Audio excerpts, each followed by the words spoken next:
찬미예수님, 저는 11월 구역반장 원래 연수를 맡게 된 사회사목국 빈민사목위원회 나충렬 요셉 신부라고 합니다. 보시는 바와 같이 몸은 빈민이 아니지만 우리 주의 어려운 이웃들을 위해서 열심히 사목을 하고 있습니다.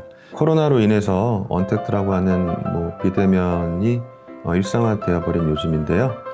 구역반장 원래 연수마저도 이렇게 온라인상으로 할 수밖에 없기 때문에 여러분이나 저나 힘든 건 매한가지인 것 같습니다. 특히나 여러분은 저를 보실 수 있지만 저는 카메라만 보고 이렇게 해야 되기 때문에 여러모로 낯설고 어색하기도 하지만 또 1시간가량 되는 시간 동안 잘 해보도록 하겠습니다. 먼저 시작 기도로 성 안셀무의 기도를 함께 바치겠습니다. 성부와 성자와 성령의 이름으로 아멘. 주님, 비록 먼 곳에서나 깊은 곳에서라도 당신의 빛을 쳐다보게 해주십시오. 당신을 추구하게 하시고 당신을 찾을 때 당신을 내게 계시해 주십시오. 당신이 내게 가르쳐 주지 않으면 당신을 추구할 수도 없으며 당신이 당신을 계시하시지 않으면 당신을 발견할 수 없기 때문입니다. 당신을 그리움으로 찾게 하시고 당신을 찾는 것을 그립도록 해 주십시오. 나는 내가 당신을 염려하고 당신을 생각하고 당신을 사랑하기 위하여 당신이 나를 당신의 형상으로 창조했다는 것을 인정하고 감사합니다. 그러나 그 형상은 악에 의하여 소비되고 탕진되고 악한 행위에 가리워져서 당신이 다시 새롭게 하고 다시 창조하지 않으면 피조된 인간에 대한 당신의 목적이 이루어질 수 없습니다. 오 주님, 나는 당신의 웅대함을 알아채려고 애쓰지 않겠습니다. 내 이해는 당신의 이해와 견줄 수가 없기 때문입니다. 그러나 내 마음이 믿고 사랑하는 당신의 진리를 어느 정도라도 이해할 수 있기를 갈망합니다. 나는 믿기 위하여 이해를 추구하지 않고 이해하기 위하여 믿기 때문입니다. 나는 다음과 같은 진리를 알고 있기 때문입니다. 믿지 않으면 이해할 수 없다고. 성부와 성자와 성령의 이름으로 아멘. 방금 함께 바쳤던 시작 기도는 캔터베리의 대주교이셨던 안셀무 성인의 기도입니다. 대주교이자 교회학자 또 철학자로서 스콜라 학파의 아버지라 불려질 정도로 그리스도교의 사상 발전에 크게 이바지하셨던 분이죠. 여러분은 성경을 어떻게 대하십니까? 좀 뜬금없는 질문이기도 하시겠지만 성인의 말씀을 빌어서 좀 이야기를 해보자면 성인께서는 믿지 않으면 이해할 수 없다고 기도하셨습니다.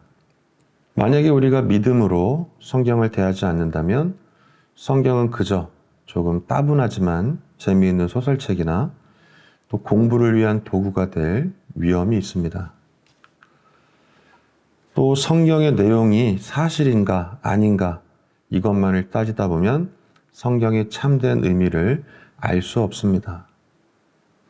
과학적 탐구로만 또 이성적 논리로만 성경을 대한다면 우리는 그 안에 담겨있는 하느님의 크신 사랑을 절대 느낄 수 없게 될 것입니다. 영화 포스터를 이렇게 보여드리는데요.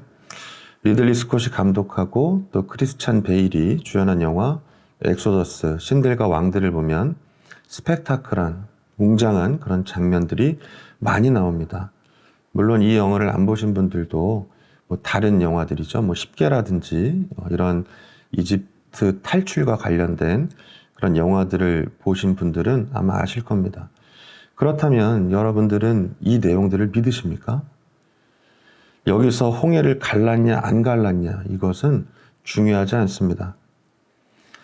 믿지 않으면 여기에만 매달리겠죠.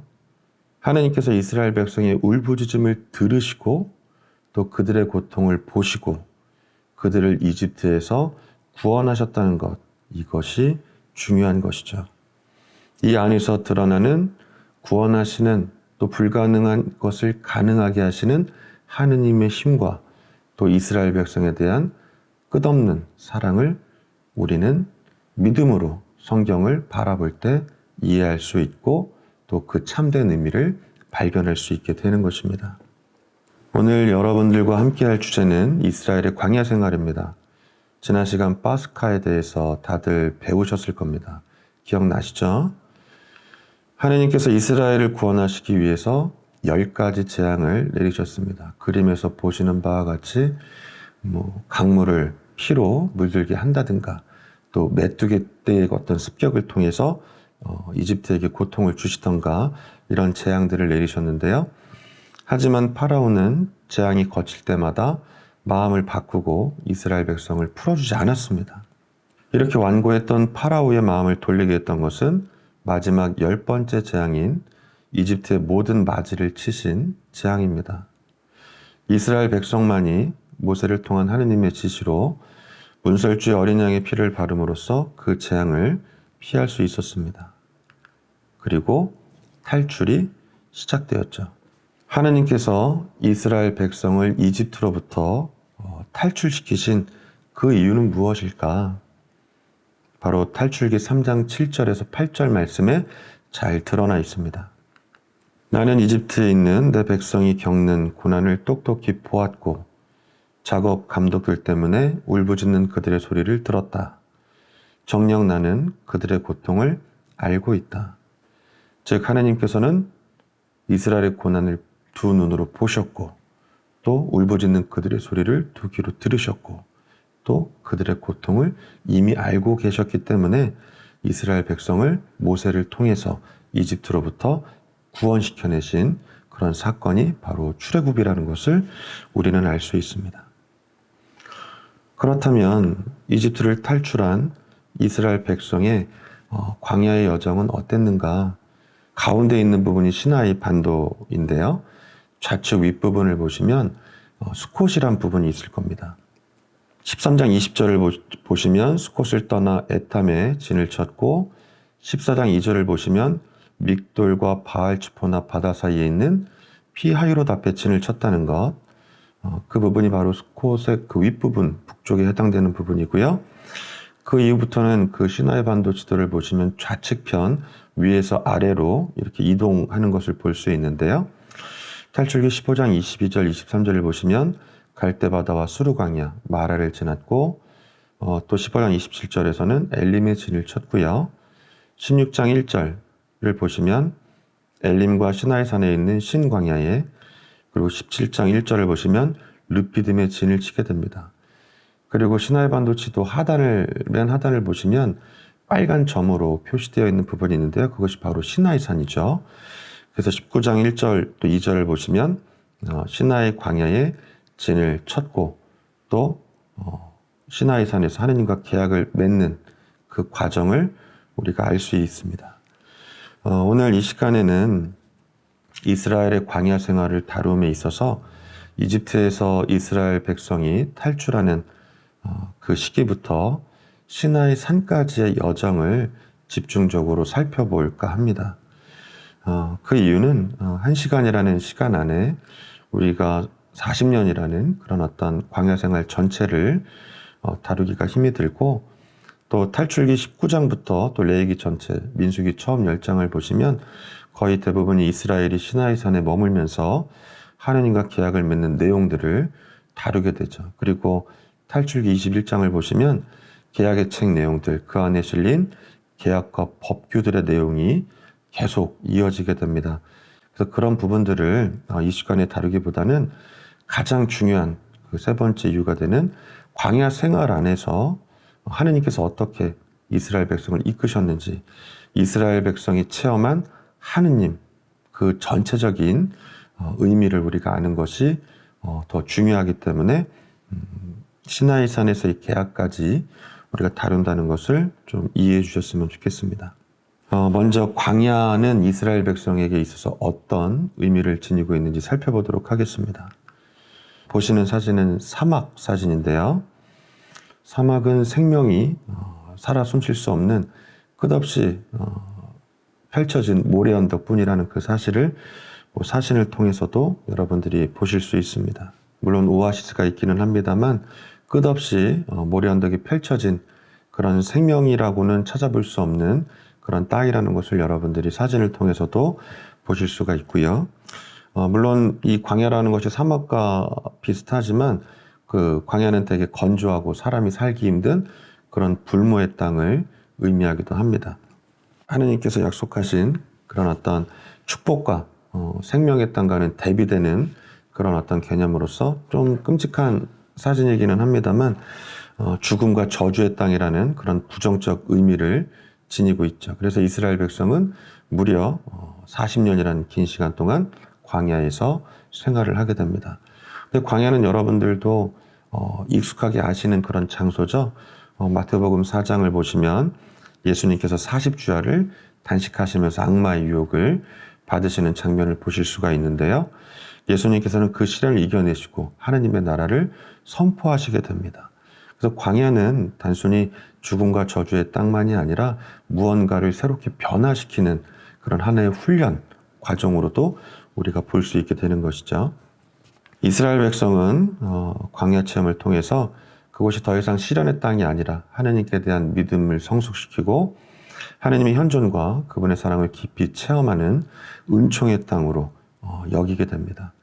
온갖 불평과 배신으로 점철된 역사지만 그럼에도 불구하고 하느님께서는 이스라엘 백성을 사랑으로 단련시키십니다. 그분은 포기하지 않으시고 인내의 수고도 마다하지 않으신 채 기다리십니다. 그리고 이집트에서 종살이 했던 핍박받고 힘없는 이스라엘 백성을 당신의 자녀로 삼으시고 하느님 백성으로 거듭나게 하십니다. 이처럼 이스라엘 백성의 광야 체험은 야훼 하느님께 대한 그들의 신앙을 오늘날까지도 굳건하게 이어져 오게 하는 튼튼한 뿌리가 되는 것입니다. 우리가 살고 있는 이 세상이 어쩌면 광야일지도 모르겠습니다. 기쁨과 행복만 가득했으면 좋겠지만 그 안에는 걱정, 근심, 괴로움 또한 존재합니다. 우리는 하느님의 자녀이기는 하지만 우리 또한 이스라엘 백성처럼 하느님을 배반하고 또 뉘우치기를 반복합니다.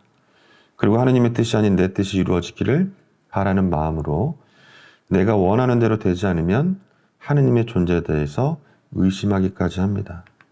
하지만 하느님은 늘 우리와 함께 하시고 우리를 포기하지 않으시고 인내하시며 기다리십니다.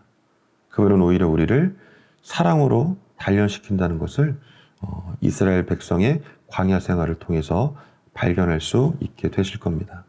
이스라엘의 광야 생활을 다룸에 있어서 크게 세 가지 부분을 살펴볼 건데요. 첫 번째는 이스라엘을 이끄시는 하느님, 또 두 번째는 이스라엘의 불평에도 불구하고 생명을 주시는 하느님, 마지막으로 이스라엘을 보호하시는 하느님을 살펴보도록 하겠습니다.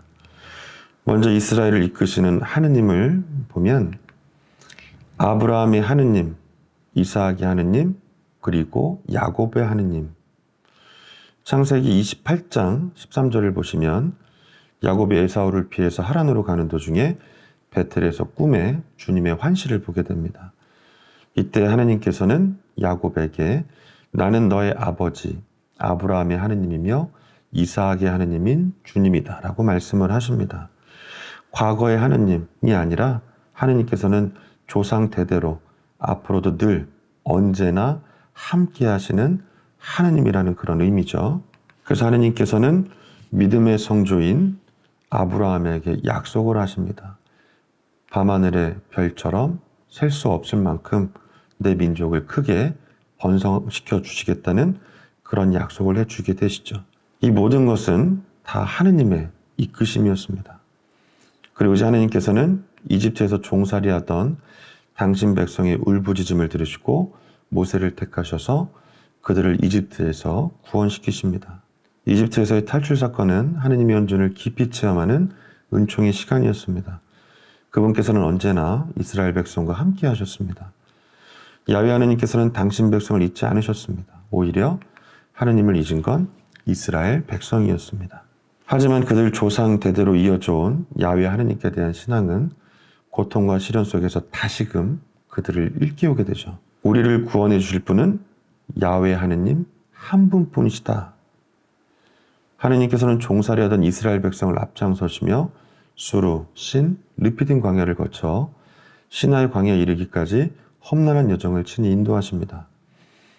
목마름과 굶주림에 시달려 종살이하던 시절을 그리워하며 하느님께 불평을 늘어놓아도 인내와 사랑으로 종살이에서 벗어나 하느님 백성으로 거듭나는 과정으로 이끄십니다. 그리고 이러한 하느님의 이끄심은 광야에서만이 아닌 그들 성도 때부터 앞으로 가게 될 약속의 땅 가나안에 이르기까지 여호수아를 통해 판관들을 통해 그리고 예언자들을 통해 그리스도를 통해 완성될 것이고 성령으로 인하여 영원할 것입니다. 하느님은 늘 우리와 함께 하신다. 하지만 우리는 그것을 잘 알지 못하는 것 같습니다. 하느님이 늘 우리와 함께 하신다는 말은 많이 하지만 그것을 제대로 느끼기는 힘든 것 같습니다. 우리를 위한 시간은 풍족하지만 주님을 위한 시간은 늘 부족합니다. 잠시 하던 일을 멈추고 눈을 감아 보셨으면 좋겠습니다. 우리와 함께 하시는 하느님, 우리를 이끄시는 하느님을 만나실 수 있을 겁니다. 하느님은 단 한시도 우리 곁을 떠나지 않으십니다. 오히려 그분을 떠나는 건 우리 자신일지도 모르겠습니다. 두 번째로 이스라엘의 불평에도 불구하고 생명을 주시는 하느님의 모습을 보도록 하겠습니다. 이집트를 탈출해서 광야 여정을 시작하면서 이스라엘 백성은 물과 음식 그리고 모세의 권위에 맞서는 시험에 빠지게 됩니다. 첫 번째로 이스라엘 백성이 갈대 바다를 떠나 처음으로 이르게 된 곳은 수르 광야였습니다. 이제부터 본격적인 광야 생활이 시작될 터였는데요. 하지만 이스라엘 백성은 처음부터 모세에게 불평을 늘어놓았습니다. 이집트 종살이로부터 그들을 해방시켜 주신 야훼 하느님의 구원을 체험했음에도 불구하고 광야의 척박한 환경에 내몰리게 되자 우리가 무엇을 마셔야 한다는 말이오? 라며 불평했던 것입니다. 하느님은 모세를 시켜 마라에 쓴 물을 단물로 변화시켜 주셨습니다. 그러면서 하느님께서는 너희가 주 너희 하느님의 말을 잘 듣고 주님의 눈에 드는 옳은 일을 하며 그 계명에 귀를 기울이고 그 모든 규정을 지키면 이집트인들에게 내린 어떤 질병도 너희에게는 내리지 않을 것이다. 나는 너희를 낫게 하는 주님이시다. 라고 말씀하십니다. 이 말씀은 앞으로 계속 반복될 이스라엘 백성의 모습을 암시하는 것 같습니다. 두 번째로 이스라엘 백성이 이동한 곳은 엘림과 시나이 사이에 있는 신광야였습니다. 여기서도 불평은 계속됩니다. 목마름 다음으로 배고픔에 무너지고 만 것입니다. 그래서 이스라엘 백성은 이집트에서 비록 종살이이기는 했지만 우리가 고기 냄비 곁에 앉아 빵을 배불리 먹던 그때 이집트 땅에서 주님의 손에 죽었더라면 그런데 당신들은 이 무리를 모조리 굶겨 죽이려고 우리를 이 광야로 끌고 왔소.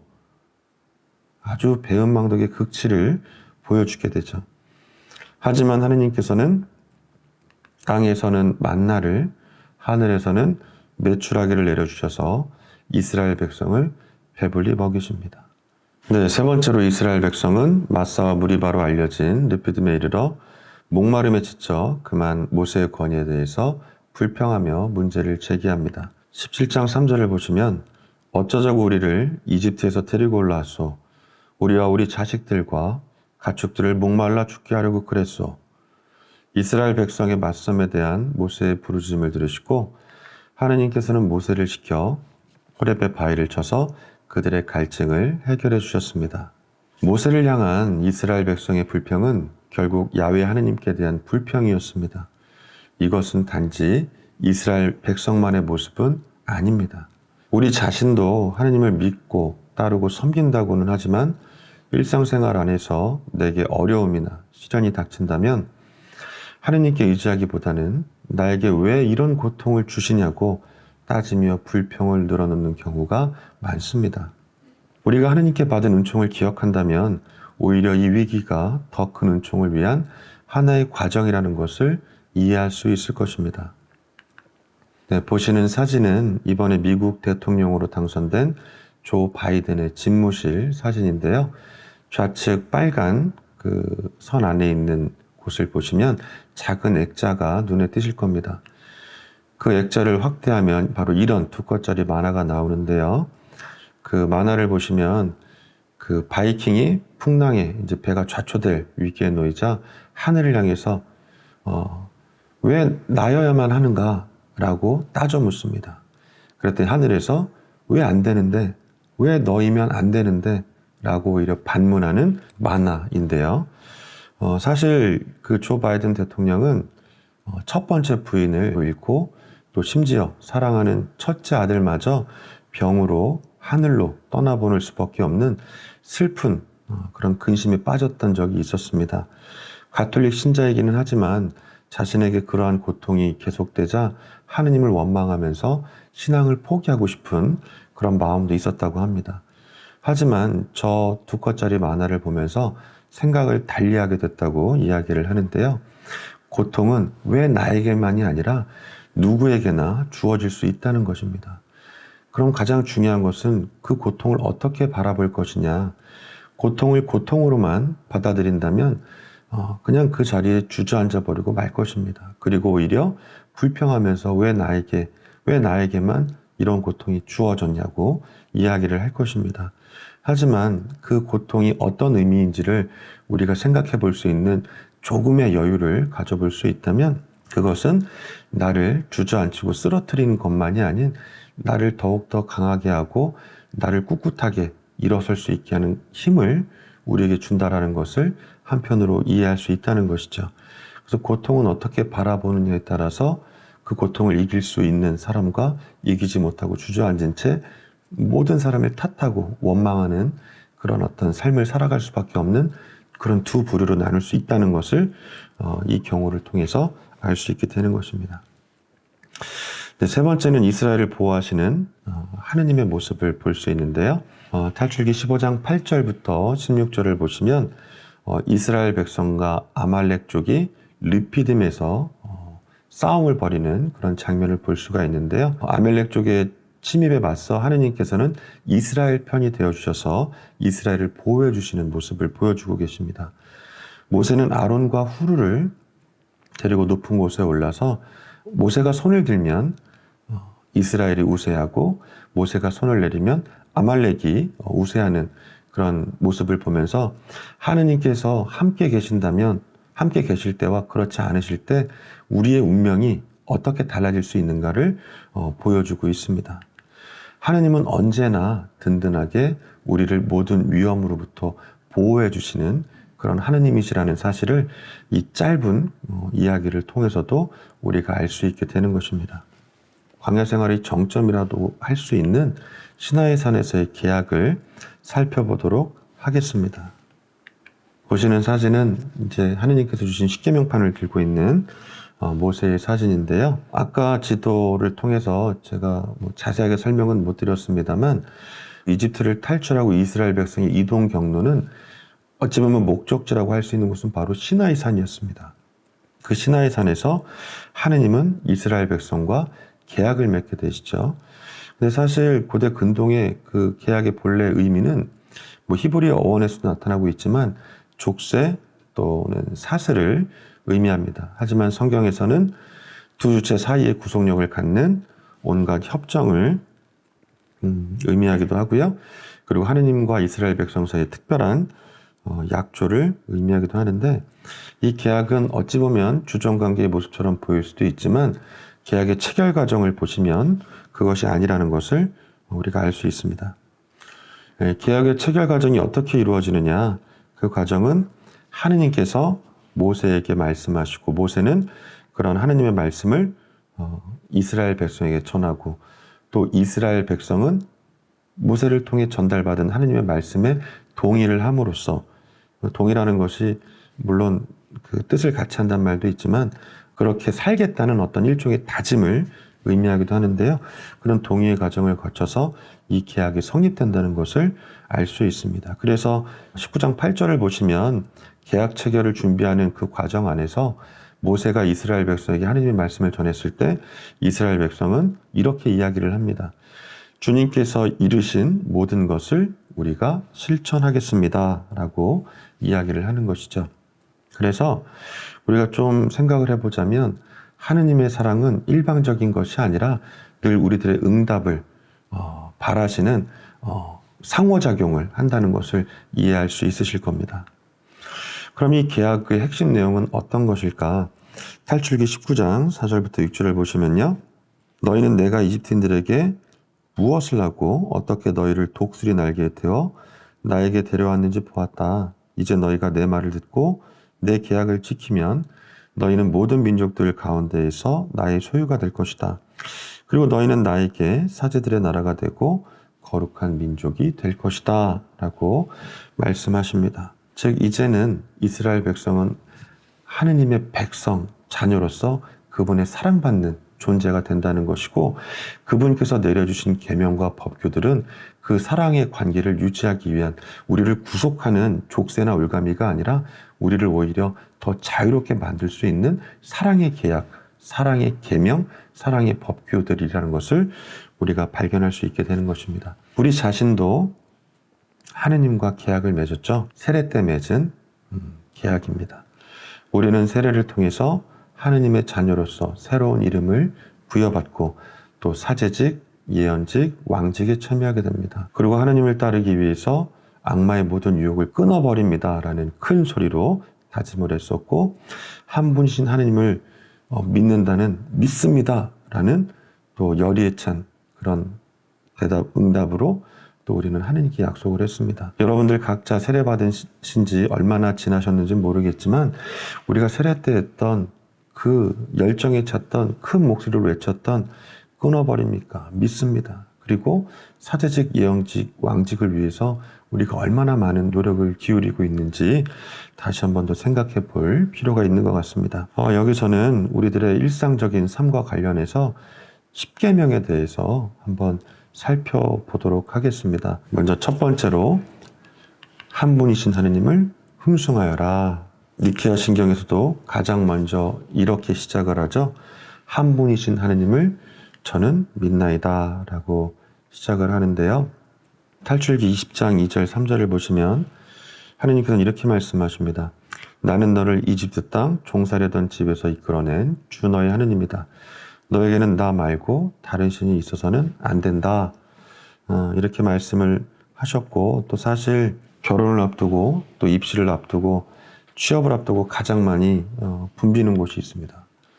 입시철에는 성당이나 교회나 절 등의 사람들로 가득하지만 이럴 때가 되면 요즘도 있더라고요. 이렇게 미아리 고개라고 우리가 흔히들 이야기를 하는데 아직도 가면 왕자, 공주, 또 선녀들이 많이 있죠. 그래서 요즘은 또 젊은 사람들 가운데서는 이렇게 타로 카드로 점을 치는 그런 것도 유행을 하고 있고 또 쉽게 또 접할 수 있는 게 그 스포츠 신문에 나오는 오늘의 운세 아니면 요즘 또 전화로도 할 수가 있고 인터넷으로도 볼 수가 있는 여러 가지 다양한 부분들이 많이 있는데 어찌 보면 우린 재미로 이야기할 수가 있겠지만 이것은 우리들의 신앙을 부정하는 아주 위험한 행동입니다. 그것은 계명 중에서도 가장 첫 번째 계명인 한 분이신 하느님을 흠숭하라는 그 계명을 어기기 때문이기도 하지만 결국은 하느님 외에 어찌 보면 다른 것에 의지하는 그런 어떤 잘못된 길로 마치 또 이스라엘 백성이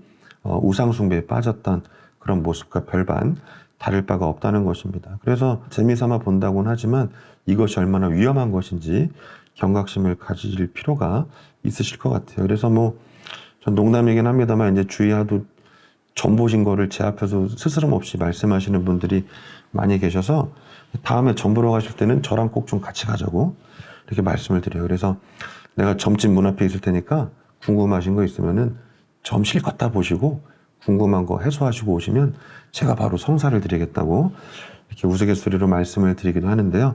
정말 우리가 주의해야 될 것, 그것은 바로 한 분이신 하느님을 흠숭하라는 그 계명을 저버린다는 것. 이것은 거듭 말씀드리지만 우리 신앙을 부정하는 잘못된 길로 빠질 수 있는 거기 때문에 우리가 지양해야 된다는 것을 여러분들이 꼭 기억하셨으면 좋겠어요. 두 번째는 하느님의 이름을 함부로 부르지 마라. 이것은 우리가 보통 주님을 두고 맹세하는 것, 그리고 입에 발린 그 소리처럼 주님을 찾는 것, 그리고 주님을 원망하는 말들, 또 필요할 때만 좋은 것을 주실 때만 주님, 주님 이렇게 우리가 주님을 찾는 그런 것들을 지향해야 되겠다는 그런 의미로 받아들일 수 있겠는데요. 사실 우리가 필요할 때 우리는 얼마나 많이 주님을 찾습니까? 마치 또 경쟁이라도 붙은 듯이 주님의 이름을 많이 부르고 많이 찾아야지만 하느님께서 들으시고 내 청을 들어주실 거라는 무의식 속에 그런 마음들이 존재하게 되는데, 사실 예수님도 말씀하시지만 이해할 것은 이해하고 아니할 것은 아니오라고 말씀을 하시잖아요. 하느님은 이미 우리가 청하기도 전에 우리가 무엇을 청하는지 다 알고 계신다. 바로 그렇기 때문에 너희는 먼저 하느님의 나라와 그 의를 구하여라 라고 말씀하신 것처럼, 우리가 정말 주님을 찾을 때는 내가 필요하고 무언가를 바랄 때만이 아니라 일상생활 안에서 하느님과 일치하기 위한, 또 하느님께 사랑을 속삭이기 위한 그런 하느님의 이름을 부르는 것이 오히려 우리들에게 더 필요한 모습이 아닐까. 그래서 마태복음 7장 21절을 보시면 예수님도 이렇게 말씀하십니다. 나에게 주님 주님 한다고 모두 하늘나라에 들어가는 것이 아니다. 하늘에 계신 내 아버지의 뜻을 실행하는 일에 들어간다 라고 말씀을 하시죠. 네, 세 번째는 주일을 거룩히 지내라 라는 계명인데요. 사진을 보시면 주일 매사를 하는 그런 모습인데, 이제 사실 우리가 힘든 시기가 있었습니다. 지금도 마찬가지겠습니다만, 코로나로 제2수요일부터 2달 동안 미사를 드릴 수 없었던 때가 있었죠. 그리고 유튜브로 미사를 참여를 해야만 했었는데, 그때 성체 성사를 하지 못했던 그 괴로움과 그 목마름 얼마나 크셨습니까? 그리고 지금도 미사가 정상 재개를 하기는 했지만 거리두기로 좌석도 제한돼 있고 또 성가를 못 부르는 그런 현실이 또 안타깝게 여겨지기도 합니다. 사실 주일을 거룩히 지내는 것이 왜 중요한 것인가? 탈출기 20장 8절에서 11절 말씀을 보시면, 안식일을 기억하여 거룩하게 지켜라. 엿새 동안 일하면서 내 할 일을 다하여라. 그러나 이렛날은 주 너의 하느님을 위한 안식일이다. 그러므로 주님이 안식일에 강복하고 그날을 거룩하게 한 것이다 라고 말씀을 하십니다. 안식일은 바로 주님을 위한 날이다. 그리고 사실 이스라엘이 가장 중요하게 생각하는 것도 이런 이유로 안식일법이 되겠고, 예수님이 율법학자들과 바리사이들에게 주된 공격을 받으셨던 이유도 바로 이 안식일법과 관련된 그런 내용입니다. 우리들의 일상적인 삶과 좀 연관지어서 생각을 해보면, 이제 여러분들이 주로 그 고해성사를 하실 때 거의 90%를 차지하는, 비중을 차지하는 것이 주일미사를 빠졌다는 그런 내용들인데, 여기서 더 중요한 거는 그것만 말씀하시고 나가시는 분들이 또 한 90% 된다는 게 또 중요한 그런 부분인 것 같아요. 근데 저는 여러분들께 질문을 드리고 싶은 게, 주일미사를 빠지면 왜 죄가 될까요? 왜 여러분들은 주일미사를 빠졌다고 그 한 말씀을 하기 위해서 고해서 안에 그렇게 긴 줄을 기다리시면서 그 한 말씀을 하시고 나가실까? 왜 죄일까? 그것이 단순히 십계명 제3계명에 위배되기 때문에, 우리가 계명을 어겼기 때문에 고해성사를 봐야 하는 것인가? 물론 맞습니다. 맞습니다. 하지만 이것은 유치원생도 다 아는 것이죠. 그렇다면 왜 우리가 주일미사를 빠지면 성사를 봐야 될까? 그것이 왜 죄가 되는 것일까? 이렇게 생각해 봤으면 좋겠습니다. 하느님께서 우리에게 일주일이라는 그런 삶의 시간을 주셨어요. 월, 화, 수, 목, 금, 토, 일. 근데 거의 대부분 보면 우리는 월요일부터 금요일까지 직장에 나가지 않습니까? 일터로 나가고, 그 토요일, 일요일은 우리는 쉽니다. 하나님께서는 이 일주일이라는 시간을 우리에게 다 주셨어요. 그래, 일주일이라는 시간은 다 너를 위해서 너가 하고 싶은 대로 하여라. 근데 단 하루 주일 1시간만큼은 나를 위한 시간으로 좀 썼으면 좋겠다. 근데 이것은 나를 위해서 썼으면 좋겠다는, 어찌 보면 또 안식일법이고 이런 것이 생각날 수도 있겠지만, 사실 이것은 하느님을 위한 것이 아니라 우리 구원을 위해서, 일주일은 우리 모두를, 그러니까 우리가 하고 싶은 대로 다 살아가는 그런 시간들이지만, 단 1시간만큼이라도 하느님과 함께하는 그 시간을 가짐으로 인해서 우리 구원을 위한 하느님의 사랑의 초대라는 거. 그래서 우리가 그 주일미사를 빠지면 성사를 봐야 되는 이유는 제3계명을 어겼기 때문만도 있겠지만, 가장 중요한 것은 우리 구원을 위한 하느님의 사랑의 초대를 우리가 거부했기 때문에 성사를 봐야 된다는 거. 그래서 혹시라도 어떤 일 때문에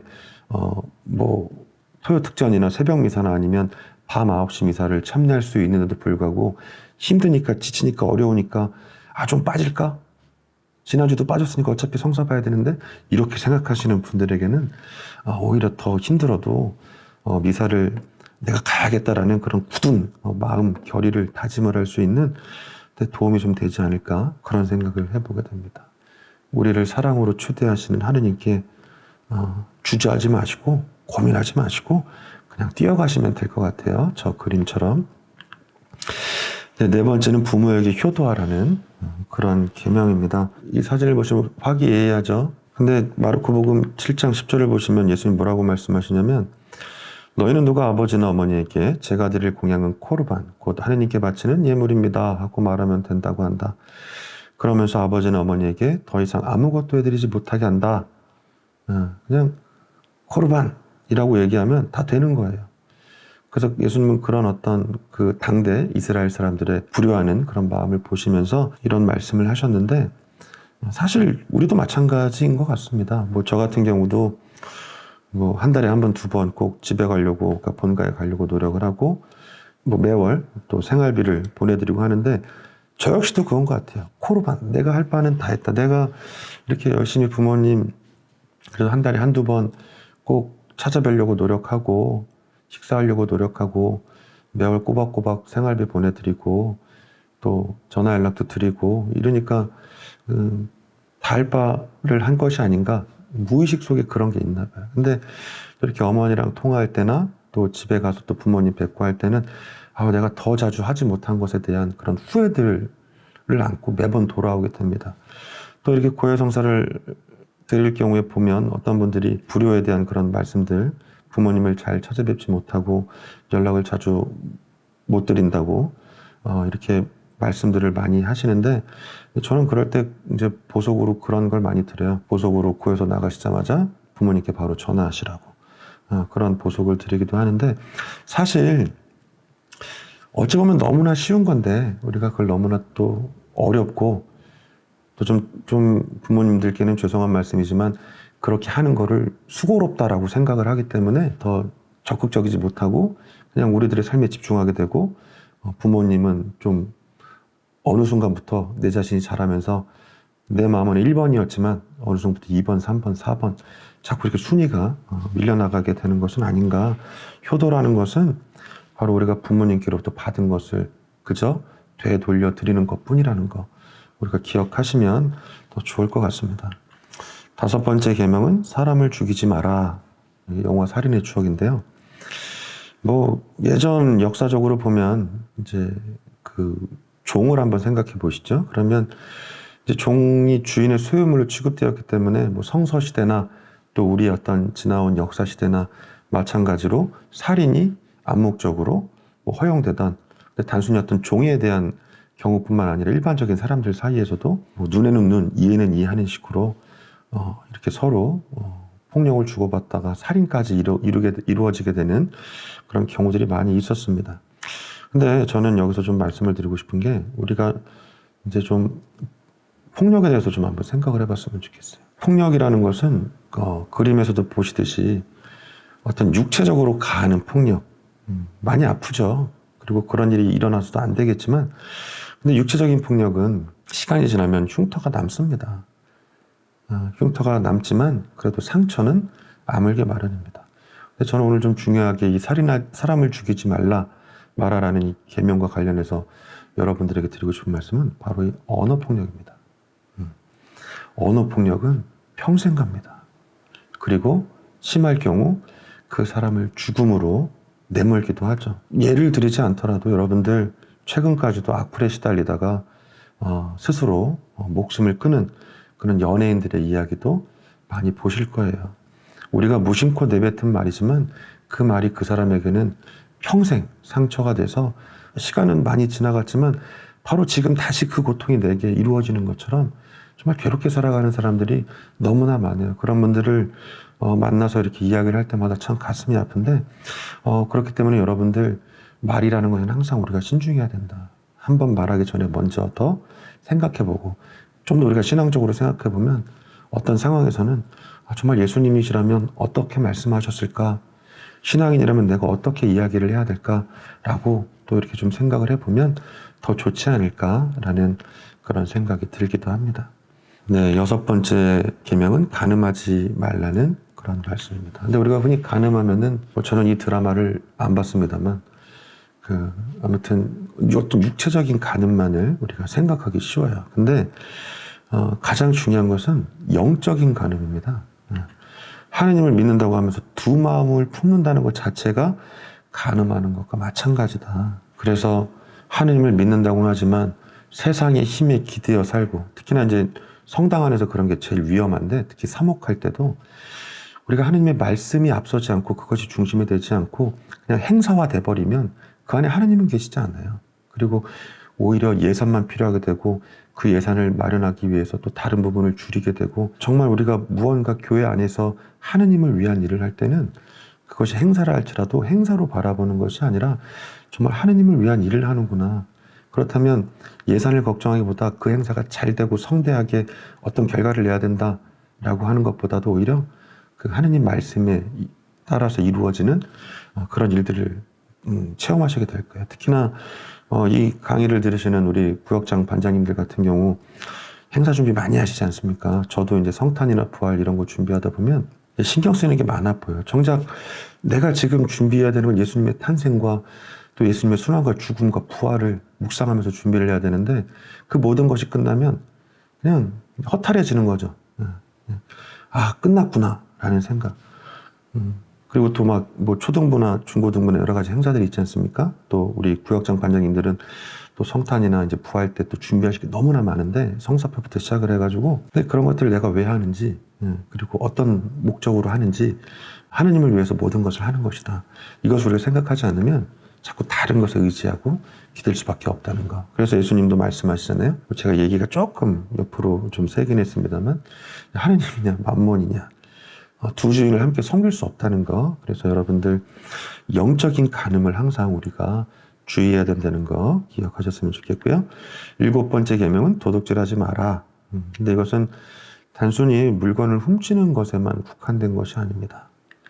네, 이것은 재개발 지역인데요. 근데 저는 빈민사목을 하기 때문에 이제 사회의 여러 어려운 이웃들을 많이 만나게 되고 그분들을 위한 일에 함께 참여하고 있는데, 지금 보시는 사진은 재개발 사진입니다.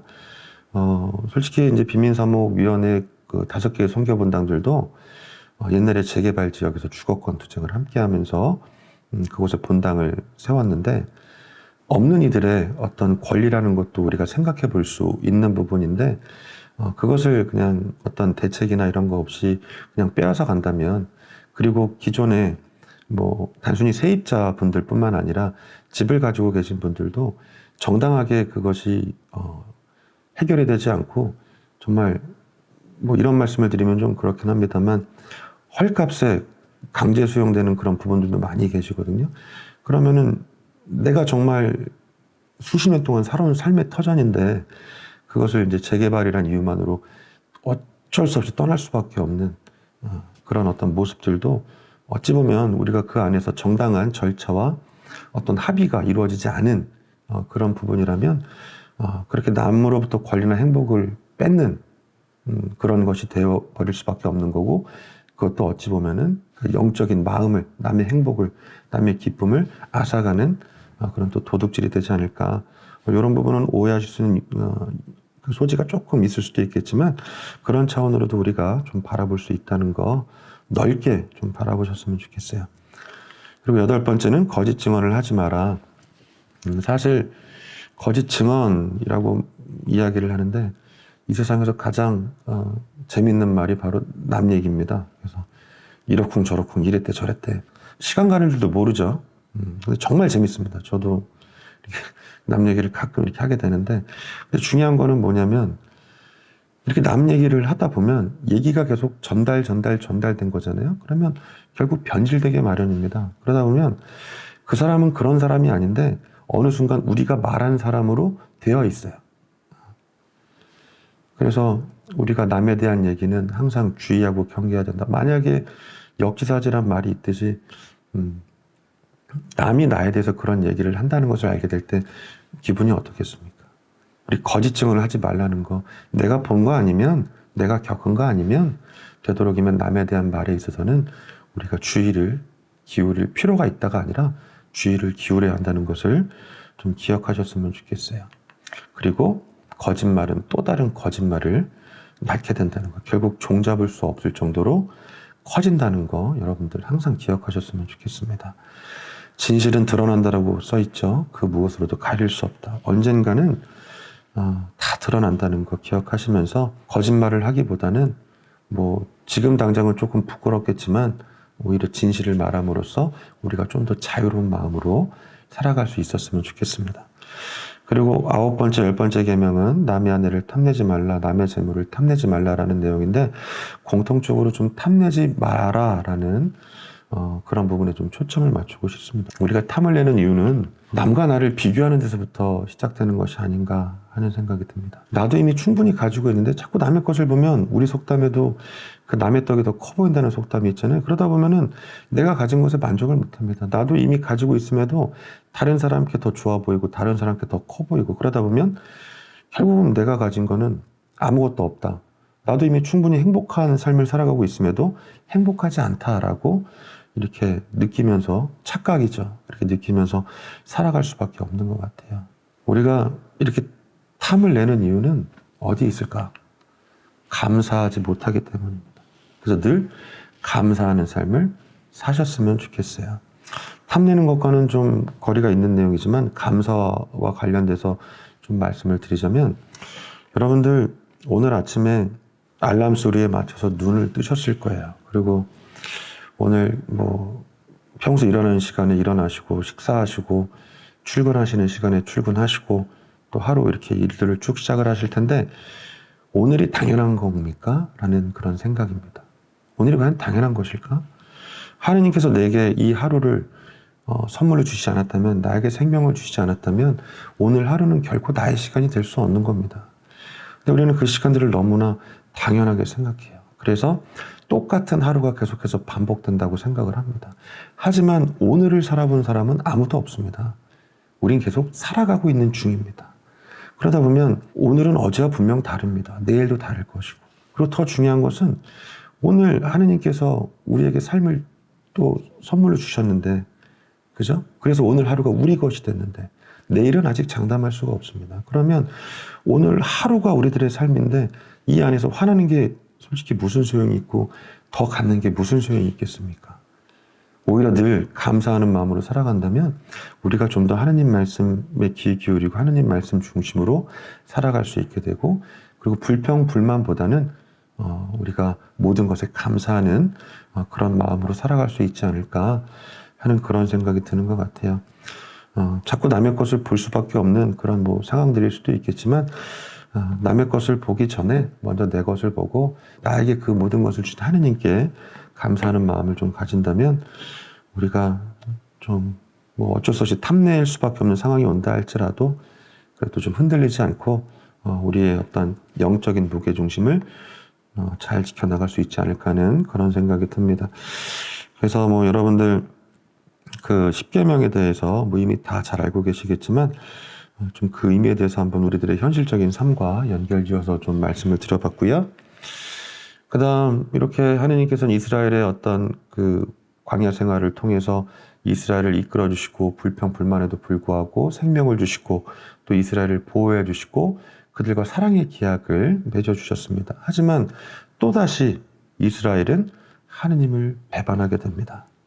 여러분도 너무나 잘 아시는 금송아지 사건이죠.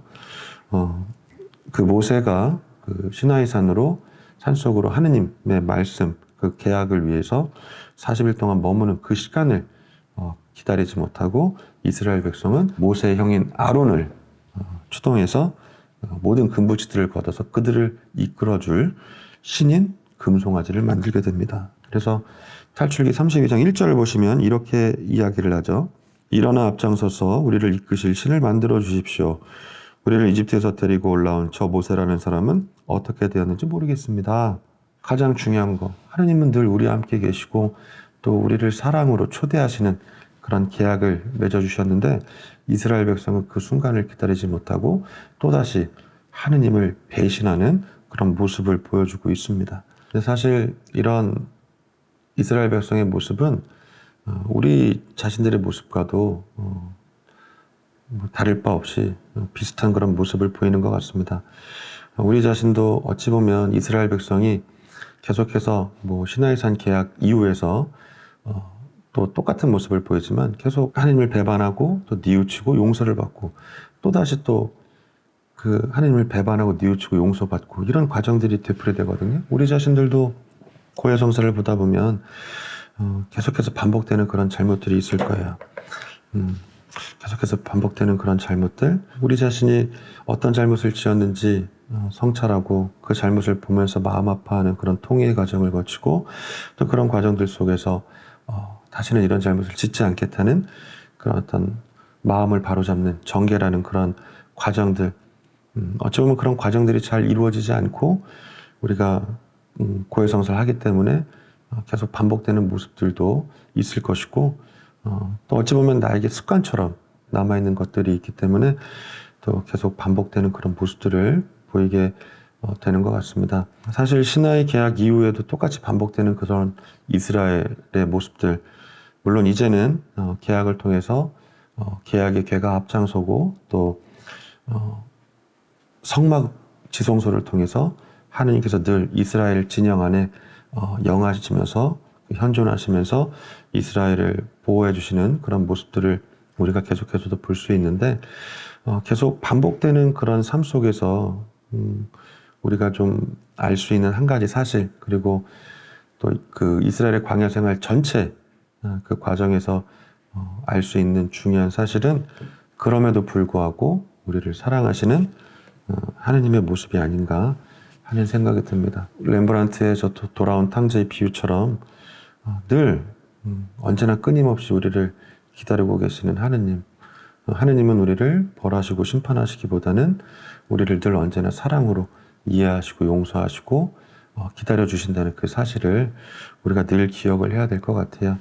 그래서 이스라엘의 어떤 반복되는 그 배신과 또 뉘우침과 용서의 이런 역사들이 결국 또 우리들의 삶의 역사이지만 그 안에서 이스라엘 백성을 이끌어주신 하느님, 우리들의 삶을 또 이끌어주셨죠. 그리고 우리 불평, 불만에도 불구하고 생명을 주시는 하느님, 그리고 언제나 우리를 보호해주는 하느님, 지금도 여전히 우리 안에서 그런 은총들이 베풀어지고 있다는 그 사실을 여러분들이 잊지 않으셨으면 좋겠습니다. 더 자세하게 많은 것을 다루진 못했는데요. 그래도 좀 부족하지만 좀 이스라엘의 광야 생활 그 안에서 이스라엘이 체험한 하느님, 또 그 안에서 제가 짧게 그런 말씀들을 우리가 생각해 볼 거리들을 말씀을 드렸는데 언제나 우리를 이끌어 주시고 또 우리가 불평불만을 해도 언제나 우리에게 생명을 주시고 언제나 우리를 보호해 주시는